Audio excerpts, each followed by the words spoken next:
CIA spy. Looks like he's talking to Aubrey Marcus. 53% of millionaires are leaving. They know what's coming. I have my ideas of what's coming. Let's hear what he has to say. He's usually pretty right and on point about everything he's got. So let's hear him out. You look at Hollywood and you see the glorification of vigilantism, right? That the state, they have their hands tied. They can't do what's really needed. What you really need is someone like Denzel Washington, the Equalizer, to come in. And the movies paint a picture where it's like, yeah, of course, Denzel, like, carry out what you're gonna do, but in reality, the dangers why they're always being chased and tracked by the Fed or by whoever else is that this ideology, yes, if you have perfect clarity, there may be a justification. Now that depends on your religious and moral ideas about the use of violence, but it requires a perfect clarity. The problem is that nobody has perfect clarity. Perfect clarity is reserved for God, right? Like, God is omniscient, all-seeing. Right. We have a limited single perspective. We're never going to see the whole picture.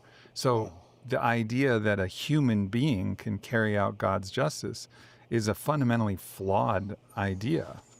And it's a very narcissistic idea.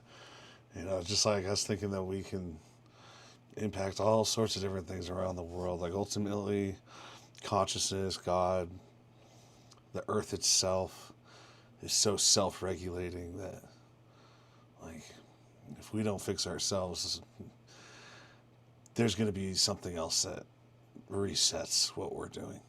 So we've got to be careful we aren't as capable of good or bad as we think we are. We have to learn how to harmonize with our environment. God's will. Occasionally, maybe, they may be somewhat justified, but more often than not, it's a much higher likelihood that they're going to be making their decision based upon partial or impaired, ideas. Yeah. Sure. I had this fantastic mentor when I was at CIA who taught me a lesson about dominoes. And he used to always carry 4 dominoes, 2 stacked one way and 2 stacked the opposite way, that would sit on his desk. And he would use these dominoes to kind of explain the concept of cause and effect for all intents and purposes. What up, viewers? He would line these dominoes up, and he would say that once one domino in the row is knocked over, it's actually the energy from that first domino that knocks over the second. And then it's the energy from the first and second domino that knock over the third. And then, of course, the final domino has no choice. It's being knocked over by the full energy of the previous 3 dominoes. And he would use this as a metaphor for daily operations. How you wake up and what you eat and how much sleep you got the night before are the first domino in your day.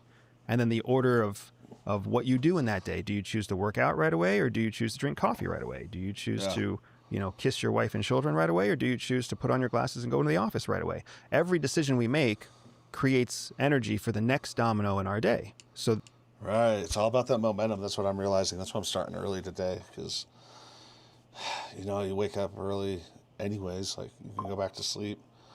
I don't think that's the right thing to do. You got to make all these decisions and tire yourself out and just continue to think towards that progress and that future all day long. Don't just get to 5 o'clock and then, turn it off and, doom scroll a bunch of BS. Make sure when you're doom scrolling, it's on something that's teaching you something, and limit it yourself to 20 minutes of it. But, watch some YouTube videos that teach you something. Come over here and get in the chat. What's up, guys? How you doing? Yeah. Matan humiliates everybody. I love that kid. He's great. I love it when he almost broke character with Bobby Lee. Oh, man. Andrew Santino. That was good. The little smirks on his face. He almost lost it. It was good. But no, this is Andrew Bustamante, CIA operative. He's great. Sign up for his Everyday Spy program, and you guys will get some emails that are really interesting. Change the way you think about things. So. Then by the time you get to the end of your day, it's out of your control. All of the decisions that you've made have all piled up to the last domino. He also used to use that same metaphor to explain national Thank you for level being decisions here. and how you influence or how Hope you you're having a good Saturday. shape what happens at a national level. When I Was it John consider his Michael? metaphor with where we are now, there's a political domino. Yeah. And that political domino has fallen into. I'll throw some on later. I'll react to some Matan later. Yeah. It's just too funny. I'll bring up the video that I was talking about where he almost breaks character. So watch that. We'll get through this video first. I've got a whole lineup of stuff I want to do today, but we'll get to it. A fiscal domino. Thank you for pointing me in that direction. So now there's two energies that are driving fiscal decisions. That fiscal domino is going to then fall into a social domino. And we're going to see a change in our society because of the fiscal energy and the political energy that have come before it. Right. And at some point in time, the last domino is going to drop. And that last domino might be different for everybody. But what I'm seeing is that the cause and effect element is starting to shape how people make their decisions. Because while we all may get entertained by what happens politically, and we all may like to watch the FBI director call a member of the Senate, a buffoon, like just happened. Maybe we like to watch that because it feels like reality TV, but we don't actually like to see the outcome of our fiscal dollar losing value. We don't like to see the uncertainty of what our financial future looks like. Sure. One of the outcomes of that financial domino is that 53% of wealthy Americans who have a net worth of $2 million or more, 53% of those Americans are leaving the country. They are getting golden visas or they're actively investing overseas so that they have a way of diversifying their wealth and growing their success outside of the United States because they don't know what's going to happen inside the United States. That's crazy. 53%. And I've got some family members, maybe they're watching this at some point, like, they ain't in this country, right? They got money. So there's something true about that. And, if you check out my other videos and what I'm going to be doing in the future, I like to watch a lot of people that go to Southeast Asia, not necessarily passport bros, but just people that know how to get citizenships, other passports, so you can be like James Bond with your little passport stash and different currencies, and you can just come and go as you please. That's why it's important. Peace out, little Soapy. You want to make sure that you are always able to bring in money and then always have a place to go. I have a feeling that the wall down south is going to be built to keep us in. And maybe these millionaires know that too. 53%. That means 1 out of every 2 wealthy people already have started investing or getting a second visa or getting a second passport or getting a golden visa to go somewhere else. And that number is expected to increase to 60% by this time in 2027. So in a year, or in 2026, in a year's time, it's going to be 60% of wealthy Americans who have diversified their interests outside of the United States, specifically tied to their citizenship. If you haven't discovered your natural-born spy skills, then somebody else might be using theirs against you. CIA teaches us that there are only 3 types of people in the world: those who motivate, those who manipulate, and those who are being controlled by one of the other 2. I created a 3-minute CIA-style quiz to help you unlock your secret psychological advantage and identify your hidden blind spot. This test was developed to help you weaponize your natural-born gifts and use them to get ahead. Just keep in mind that everything that somebody that is former CIA tells you, they've been allowed to tell you by the CIA itself. So it's not like they're telling you any secrets like that the CIA doesn't want out, because the CIA has a totally different agenda today than it did 10 years ago, 20 years ago, 50 years ago. They're willing to admit stuff that they're done doing.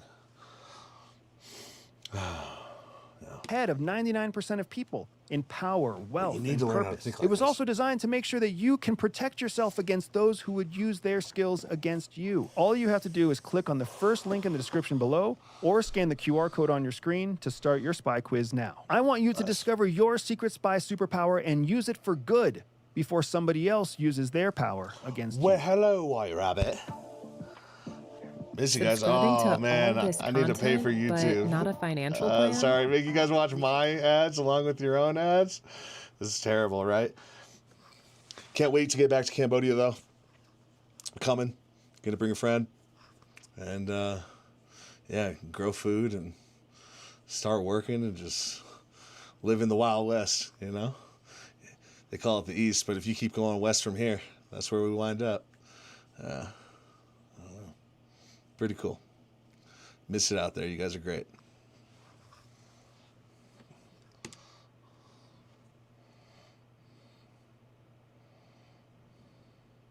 There we go. Back to it. My bad. Vote of confidence. That's not a strong vote of confidence. For where we're going, and obviously all the prayers that we will get to where we're going. I think, for me, one of the real tragedies of the Charlie Kirk assassination was it wasn't what he those believed, angel numbers. It's how he went about it. I really believe personally, it's my personal belief, that the public Charlie Kirk was the real Charlie Kirk, that he was actually saying what he believed and actually speaking about it, and then having conversations with other people about what they really believed. And they were contesting their ideas. I saw a clip. No, Charlie Kirk, he... before he got really famous, he signed a contract, and he's said about like 20% of the stuff that he talked about were someone else's points that they wanted him to say. And that was part of the contract, and he had to live up to it. So 80% of it was all genuine from his heart, but then 20% of it was just a bunch of nonsense. So that just adds to the conspiracy theory that Candace Owens is spitting, but I'm not going to get into that right now. Where somebody... they were in a debate, and that's what Charlie Kirk would do. He would go to a place where there would be opposition, and he would, tell his people, all right, we're going to let these people talk. We're going to actually receive what they have to say, and then we're going to debate their ideas. And this gentleman, he wasn't able to debate Charlie Kirk's ideas, so he challenged him to a fist fight. And Charlie was like, the point of our civilization is that we don't have to resort to violence, that we can allow our ideas to contest in the field, the philosophical, landscape of ideas. So our ideas fight so that we don't have. Right. And that's something that I always like to preach. Like people that constantly carrying around guns and all that, those are the cowards in this world. If you're a real human, you fight with your words, man. Like, we're civilized people. Like, I don't know. This violent culture, and I don't know. It's just destruction. It's got to stop. And I believe that he stood for having those debates and having those conversations and actually allowing the ideas to contest themselves rather than the people.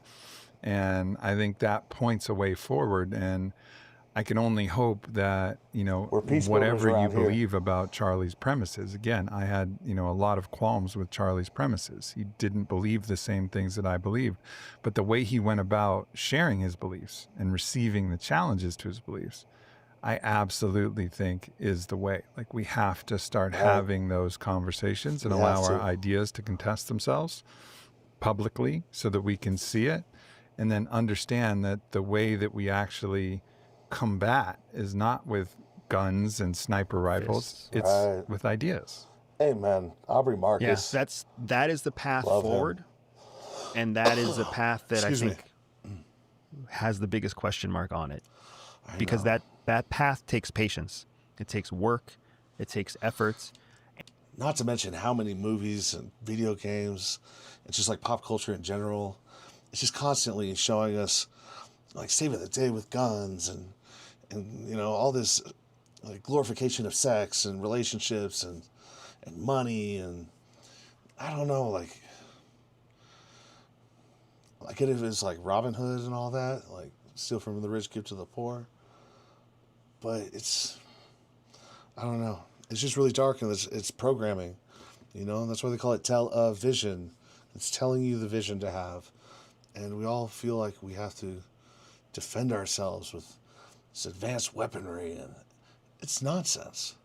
And not only is that path on its own energy intensive, but we also have to... Like, before the guns were really powerful and accurate, in the Civil War, right, in America, they'd all shoot, and then they'd, like, run out of their little pellets, their little BB guns, basically, and they would, like, go up there with swords and their bayonets, and they would look like they're fighting, right? And then eventually the trumpet would sound to like break it up and separate, and there'd be no one dead on the ground. They were all like pretend fighting and not really killing each other, because humans don't want to kill each other. Just like other animals, we don't want to kill our own. Like, that's not natural. The gun takes it away. The drone takes it away. The plane takes it away. The battleship takes it away. But when you're looking another person in the eyes, it's totally different. To steer ourselves off of our current path to get to that path, to get to the place where our ideals stand for themselves, where the contest is a contest of thoughts and ideas and philosophy. Yes. As we collectively choose what we want to be. Because that silent majority that sits between the far left and the far right, that silent majority is so much more aligned than we realize. Mm-hmm. It's so much more aligned than we realize, but they're silent. They don't verbalize their ideas. They don't show up to events. They don't leave comments on YouTube or on Instagram, right? They are silent in what they do. So as a result, we see the chaos of the two extremes. Challenge you, like, there's a reason you're friends with people on Facebook or Instagram or whatever it might be, following me on YouTube. Leave a comment. What's it take? Like 10 seconds? Like, just say something, even if it's just hello. Like some of you in the chat. I love that. So, you're my long lost father? That's great. Say something like that. Just engage. Why not? You know? Say hi to somebody that you haven't seen in a while. Send them a video that, just like share a video and then just like scroll through and see who, like, oh, this person will like it. This person will like it. Just send it to them. You know? It doesn't take long. And like, it's not a big deal if you're in someone's inbox, like, and they don't respond. That's fine. That's okay. But just reach out. Just, you know, let them know, like, hey, I'm thinking of you. Because it's all those little things that remind us of community, and we impact our sphere of influence.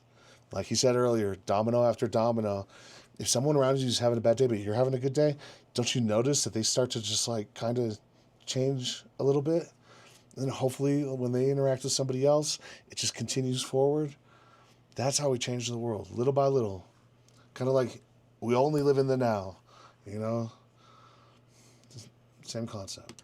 And everybody in the middle is just watching. What we don't realize is it's the people in the middle that are going to be the most affected by the decisions that are coming to light as a result of the two extremes. Yeah. And if we let ourselves keep swinging back and forth, then we're not in a good place. I like to use the example of Adolf Hitler here, not because of Hitler himself, but because of the actions that led to Adolf Hitler. There was a parliament that voted to create the position of the Führer. And that same group of bureaucrats were the ones that appointed Adolf Hitler to that position. So there are many, many steps that could have prevented from this all-powerful man. There's many steps that could have prevented from the position of a Führer. And I'm not saying that we ourselves are in the position of having a Hitler, but there's a sequence of events, there's a series of dominoes that lead to that kind of government, to lead to that kind of central autocracy. And we are on a path that could be a similar path. So we have to ask ourselves, is that the path? Is that where we want to end up? Mm-hmm. Or do we want a different city? I mean, you know, that also reminds me of, like, think of your day like those little balls of momentum that click back and forth. If you take one on this side and you pull it way up here, like you make it just like, imagine like doing something really hard in your day and let it go. And then it swings in and slaps the other balls. This one swings up way up high too. So like if you really like struggle through something and like force yourself to do something you don't want to do, well, bam, you gain all this momentum.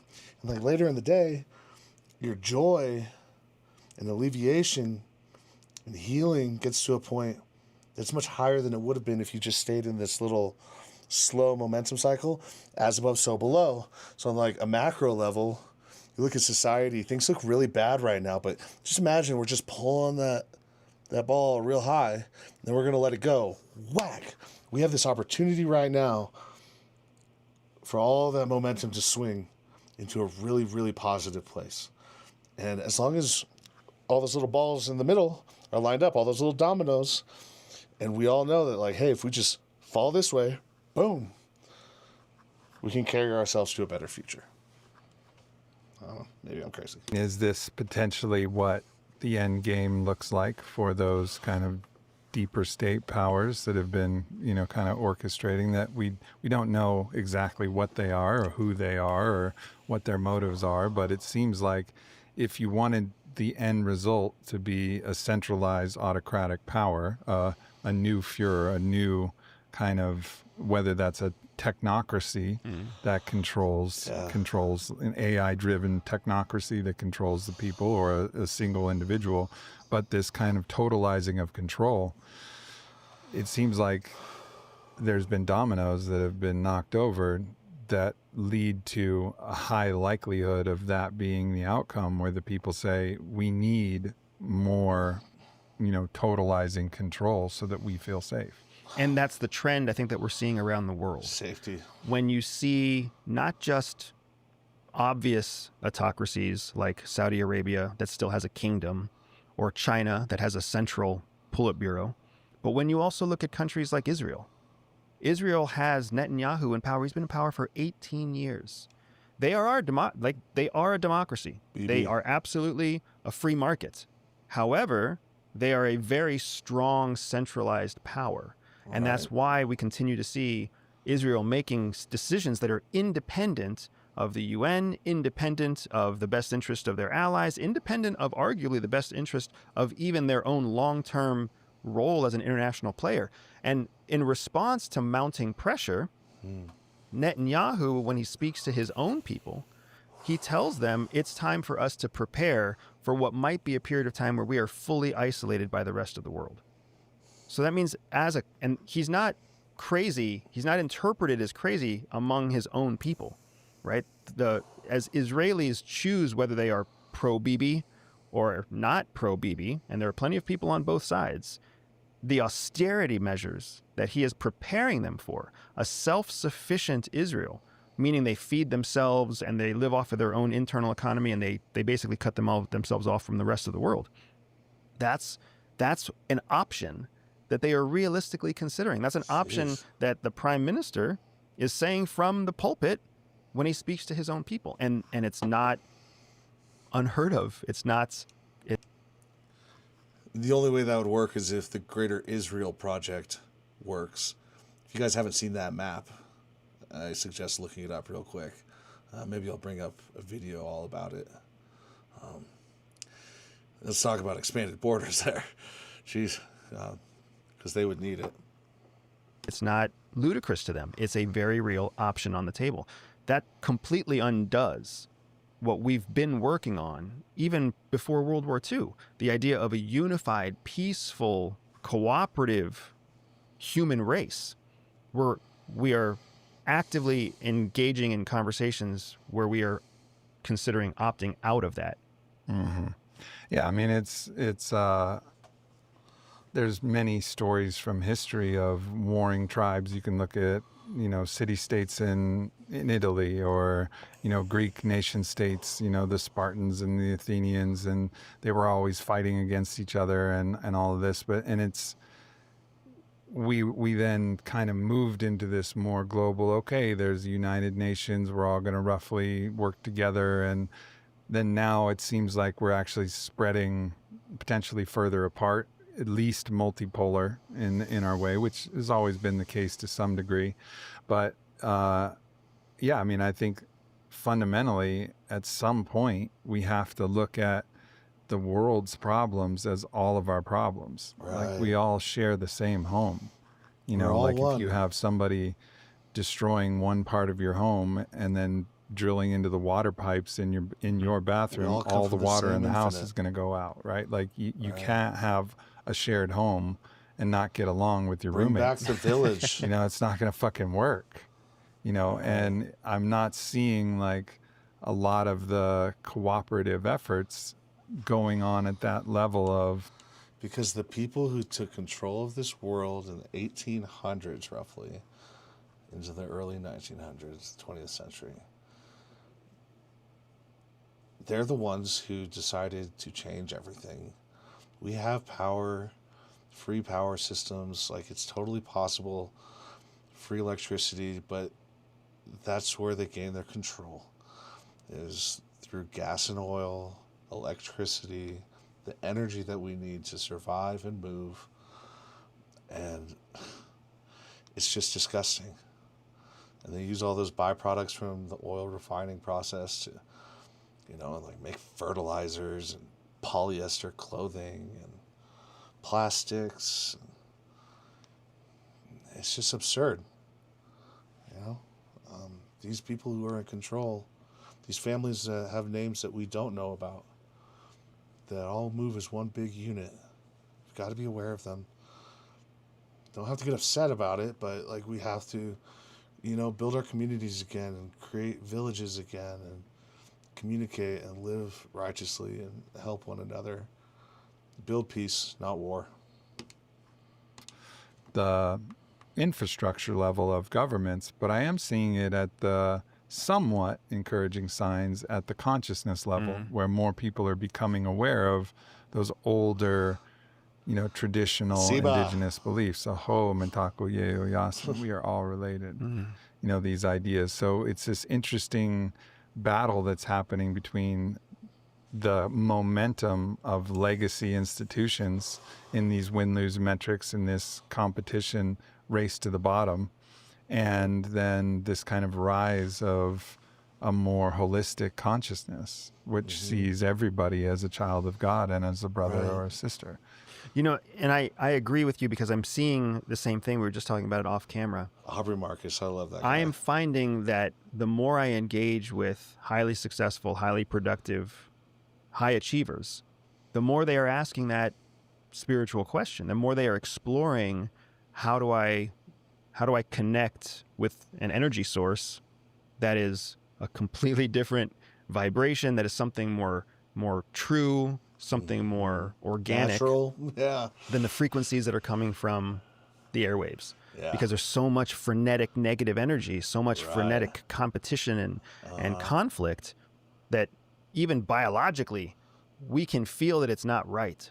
Human beings don't, as an organic creature, we don't seek out conflict. We seek out consistency. We seek out parity. We seek out peace. Yeah. Because we all understand that survival is preeminent, and conflict does not guarantee survival. It does not. But cooperation, collaboration does. It's why we are tribal by nature. It's why the individual instinct is unnatural to us. Right. It's much easier for us to be the silent majority and appear like we fit in and keep our opinions to ourselves, because that ensures our long-term survival subconsciously. The idea of seeking conflict, of being confrontational, of debating our ideas is counter to our instinct to try to survive. But we have these people asking the question, how do I get to the truth? How do I get to something that is energetic? It's called resonance. And I find that the question is always coupled with the question of plant-based medicine. Yep. It's always coupled with the idea of meditation. It's always coupled with the idea of something is yet to be defined in mainstream science. If you like that video, you're going to love the next one, and I'll see you there. Andrew Bustamante, he's great. You should check out his Everyday Spy program. Just go take the test real quick. He'll just give you a little insight into like what kind of person you are, how you think, like what your advantages and what your disadvantages, like psychologically, and just how you interact with other people. Like for me, he said, I'm one of those people that is able to think like through all the possible outcomes, but it's also my detriment because like I'll go through and be like, what's the point? So it's really cool, the results that you'll get from that. And even signing up for his class, like it's great to just join the community. His book is great. It's cool that all these CIA guys are coming out of the woodwork and at least teaching us some of the stuff they know, right? Yeah, I know, Matthew. It's funny, right? Let's see, but you're funny. Aditya, yo, don't vape, bro. I know, like, I probably shouldn't. But my doctor says my lungs sound great. At least I'm not smoking, right? Yeah. All right, guys, I'm going to move on to the next video. Feel free to jump into that one once I go live. It should take like 2 minutes. But peace out until then. Thanks for coming in here.